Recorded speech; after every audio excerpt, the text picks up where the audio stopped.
गुरु प्यारी साध संगत जी, नमस्कार जी। आप सब कैसे हो?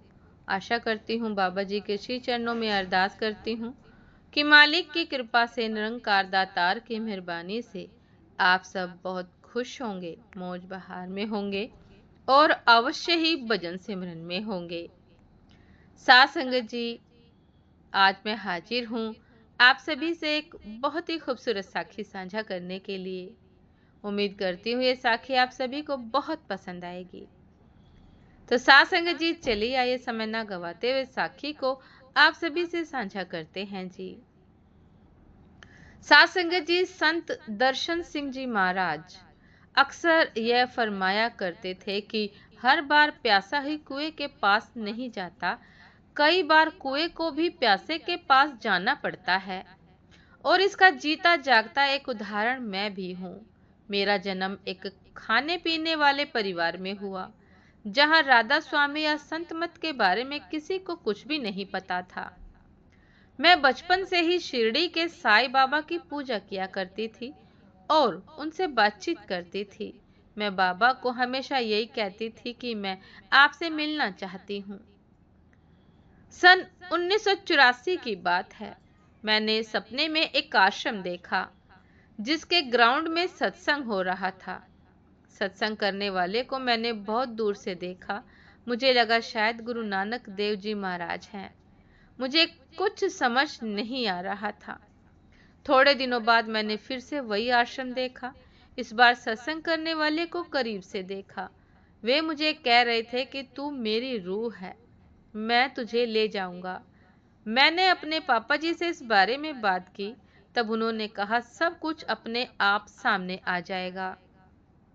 जब वक्त आएगा सब सामने आ जाएगा।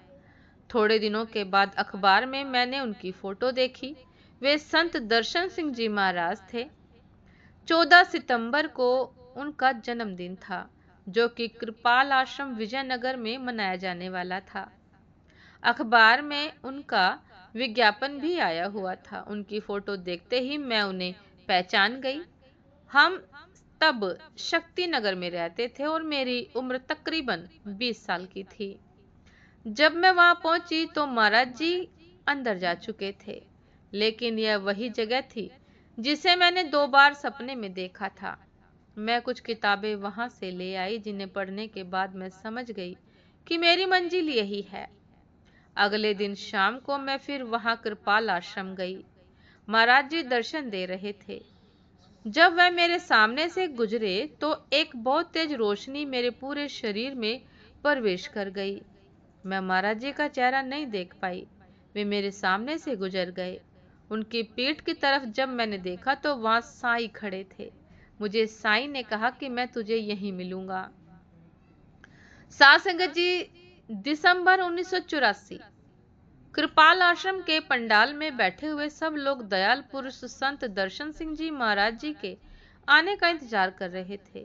मैं भी नामदान लेने के लिए महाराज जी के आने का इंतजार कर रही थी। मैं अंदर से बहुत डरी हुई थी, क्योंकि मेरे परिवार में मुझसे पहले कोई भी नाम लेवा नहीं था। संत मंत या राधा स्वामी का नाम किसी ने भी सुना नहीं था। नामदान लेने के लिए अपने घर से मैं अकेली ही आई थी। उस वक्त मेरी आयु 21 वर्ष की थी।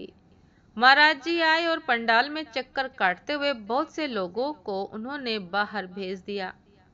ज्यादातर लड़के थे जो सिगरेट वगैरह का सेवन करते थे।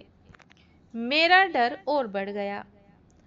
महाराज जी मेरे पास भी आकर रुक गए और मुझे खड़ा किया। महाराज जी ने फरमाया, घर में कौन कौन नाम लेवा है?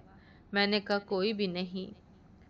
फिर महाराज जी ने फरमाया, किसको मानते हो? मैंने कहा, शिरडी के साईं बाबा को, और मेरे पापा ने आचार्य रजनीश से दीक्षा ली हुई है। फिर महाराज जी ने फरमाया कि खाने पीने वाला परिवार है। मैंने कहा, हाँ जी।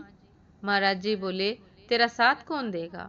मैंने कहा, महाराज जी साथ तो खाने पीने में दिया जाता है, ना खाने पीने में तो साथ की जरूरत ही नहीं होती।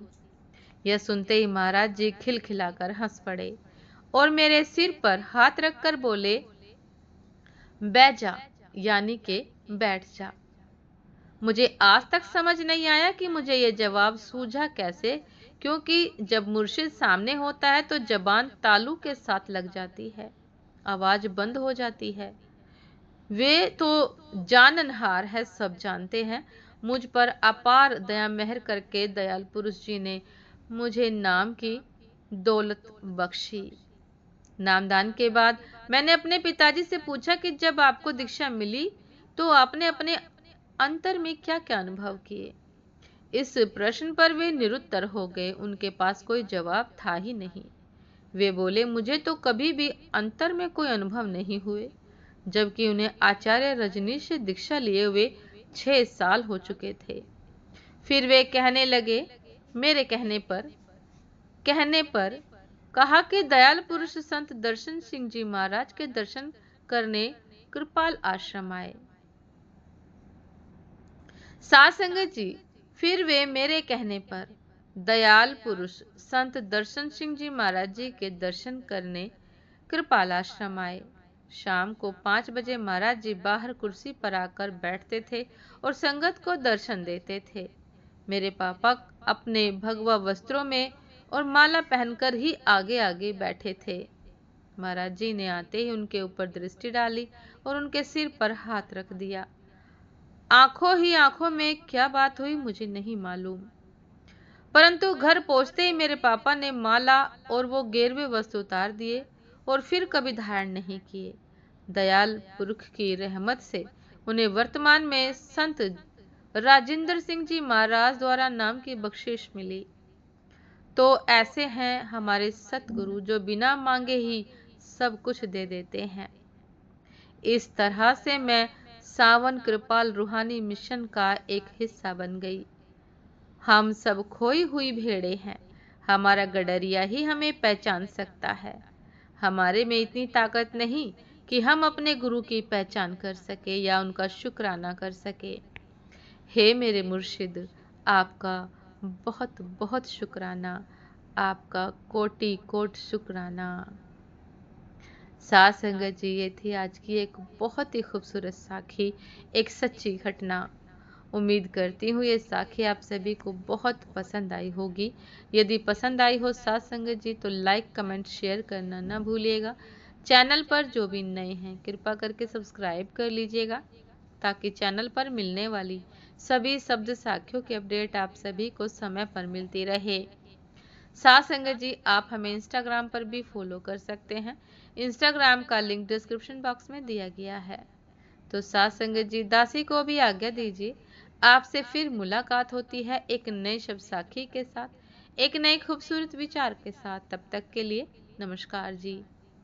सदा खुश रहिए, मुस्कुराते रहिए, भजन सिमरन अवश्य करते रहिए।